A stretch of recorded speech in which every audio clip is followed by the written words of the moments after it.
Right, pane nyaya iri kunetsa panapo yandauya nayo nhasi futi vakomana pakashata. Unoona nyaya yanga iri kupisa yaye nezuro pachinzi ko waiziti vamunangagwa vari kuenda nemwana wavo kuchina.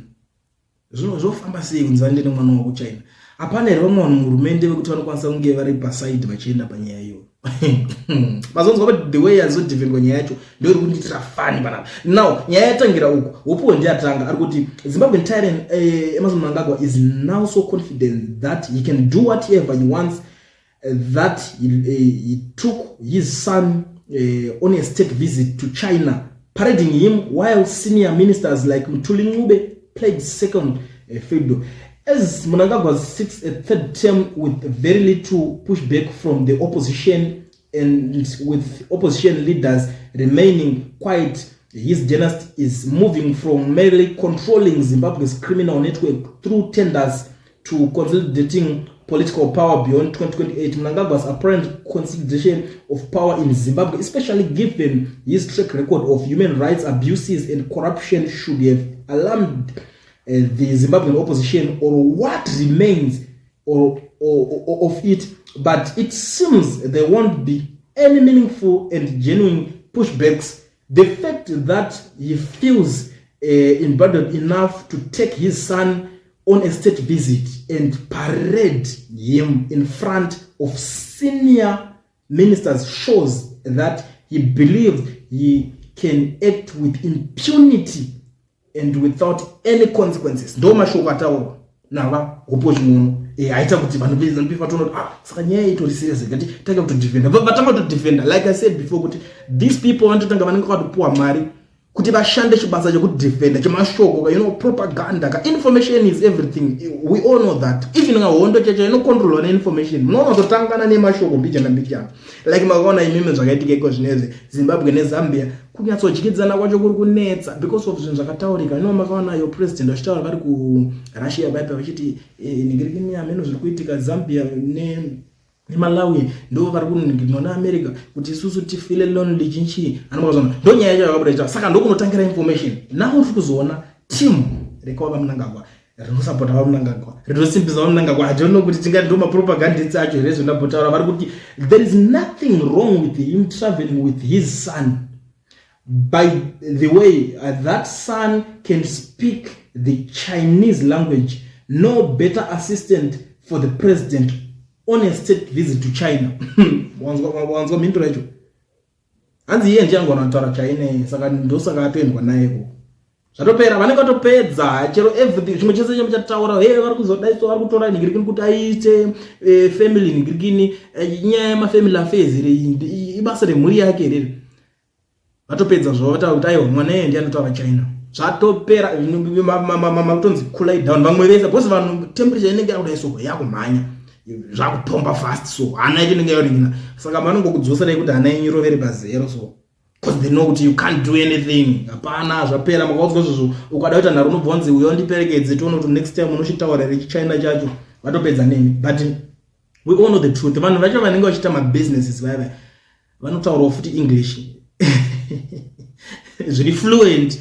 All right, those companies vanokwanisa to hire someone, all right, because they are only presenting varongoratidza vanhu kuti this is our business, this is ndo way yacho, ndo BYD yacho, ndo mota zema electric cars the way yatinoigadzira. Vanongotsvaga mumwe munhu unofunga kuti company yakaita sehome inogadzira mota dzaize ingatadza kutaura chirungu ichishanda nevanhu nedzimwe nyika dzakawanda. Makambozviona kupi inyaya dzinenge dzichitaurwa nevanhu kuda kuvharavhara vanhu zvisina basa zviro.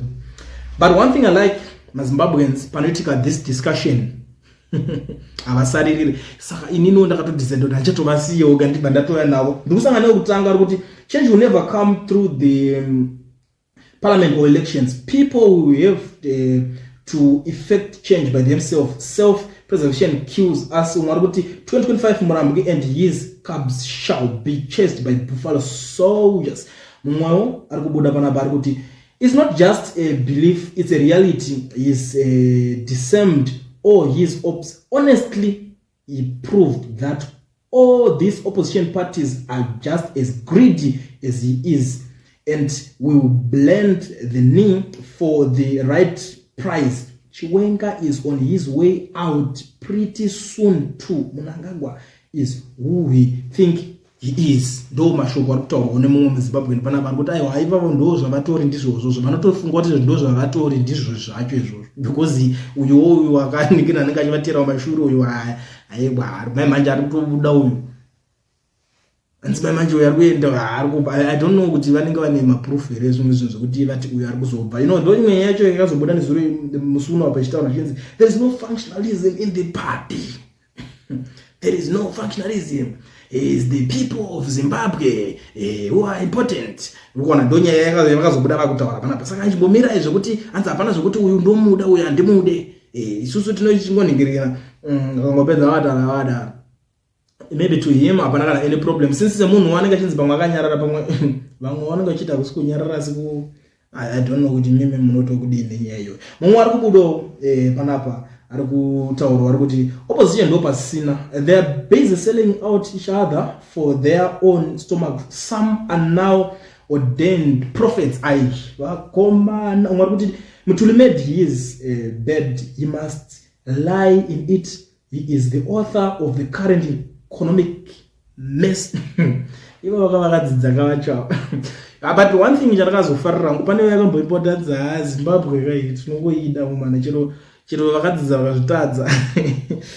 Because iwo tabe kuti madondera akunzi arutaziga Mutuli mube nekuklema kwavanoita kuti madzidzira akaita aya obva anzi zviri kumuvhara azvodetsa ndakambonzwa futi hanzi ambotishaura nabhengi zvikaramba. Anyway, it was just a rumor but ndakazvinzwa. Mumwe pana pari kubuda ari kuti you have all allowed him to be this tyrant. If Zimbabweans can go home and sort out this man.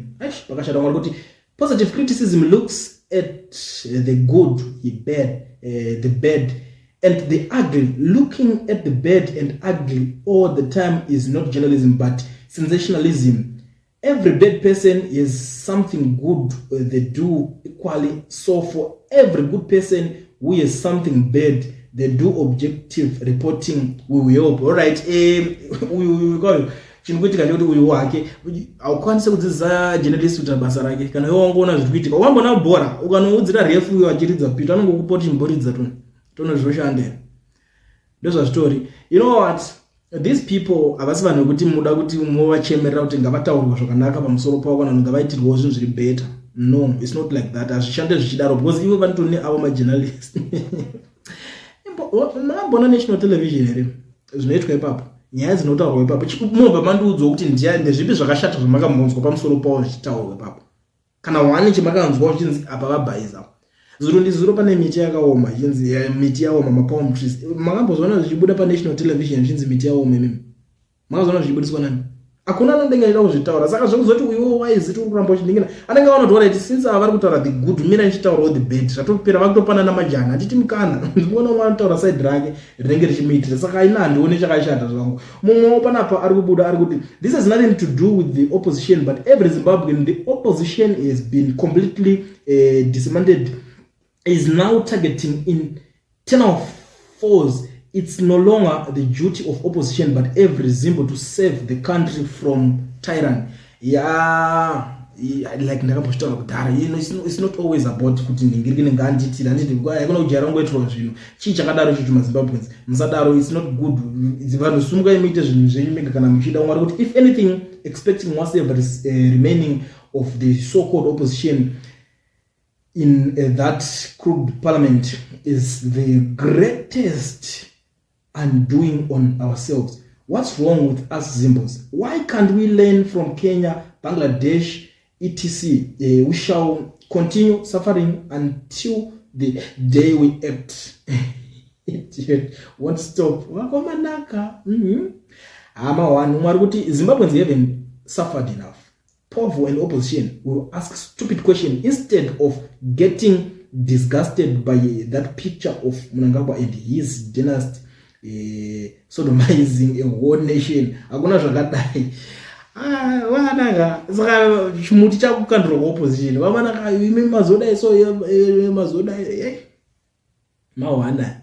But anyway, nyaya mainzwa muri Zimbabwe kuti vakudefenda vachiti kudii. Hakuna kuzoti nyaya yacho yazoningirikana why mazotanga matora side takatakuudza the way vari kudefenda ne the way iri kutaurwa vanhu veZimbabwe ndozvo zvakanakira. Vanhu veZimbabwe most of the times havazopiwa time kunzwi kuti vari kunzwi kudii. Saka dasoyamona isu tichipo tozongoti but maZimbabweans vari kuti zvakati mazvinzwawo here